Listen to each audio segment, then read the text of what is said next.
Good morning, students. Today we are discussing about economics second chapter, that is people as resource. So in this chapter we will discuss about how the investments are investment in human capital, investment in education and health, other activities. Now first we will discuss about people as resource. People is an asset for the economic rather than a liability. It becomes human capital when investments are made in its healthcare, training and education. Land and capital are made useful by human capital. That's why human capital is superior to other forms of capital. So working population of a country, their exiting productive skills and abilities are known as people as resource. The productive nature of its people helps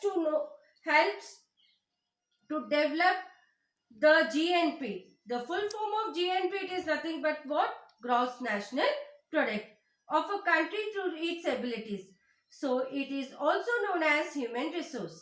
When the existing human resource is further developed by becoming more educated and healthy, we call it as human capital formation. Now we will discuss about investment in human capital. See, investment in human capital. So here, for example, your parents are investing money in your education, training and medical care. Yields a return just like investment in physical capital. For example, more educated or better trained person earn higher income because they give higher productivity to their employers. In the same way, a healthier person can also give higher productivity and earn a good income.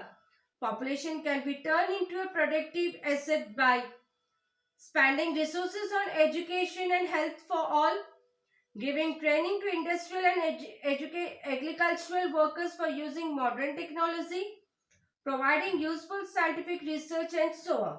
Now we will discuss investment in education and health. Educated parents are found to invest more heavily on education of their children. They are also more aware of the children's needs of nutrition and hygiene. A virtuous cycle is created in the case countries like Japan have invested heavily in human resources because they did not have adequate natural resources. They import the natural resource needed by the country. They have invested on people, especially in the field of education and health. They These people have made efficient use of other resources like land and capital. Efficiency and technology involved by people have made the country develop. So here conclusion from these given stories. In the case of Sakal, education added to the quality of his labor. They enhanced to total productivity in the form of salary and further added to the growth of the nation economy. In the case of Vilas, there was no education on healthcare in the early part of his life. He spent his life selling fish like his mother, hence he earned the same amount of unskilled labor. So now we will discuss about economic activities by men and women. Activities which had value of national income is called economic activities and market activities. So they are classified in these three sectors: primary sector, secondary sector and tertiary sector. So what is meant by primary sector? In these activities which harvest or extract natural product from the earth or natural resources are classified in this primary sector. This include agriculture, forestry, dairy farming, animal husbandry, etc.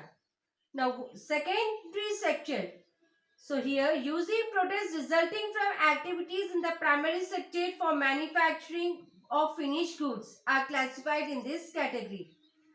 All manufacturing process and construction activities are included in the secondary sector. Now tertiary sector.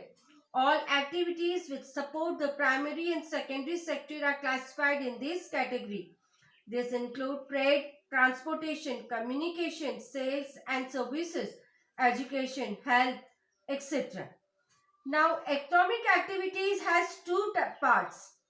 So what? Market activities and non-market activities. So what is market activities? These activities involve remuneration to a person who perform an activity for a pay of profit, production of goods and services, including government services. It means the way in which you are getting the profit. It comes under market activities. Non-market activities. These activities are not paid as production of their activities for the self-consumption or self-use or other relative activities. For example, women doing domestic work, looking after children, non-market activities because they are not getting any salary for that. While men working in the field earning money which they spend on rearing their families are market activities. This division of labor between men and women in the families is due to historical and cultural reason. In the next class, we will discuss about the education and skill. Thank you.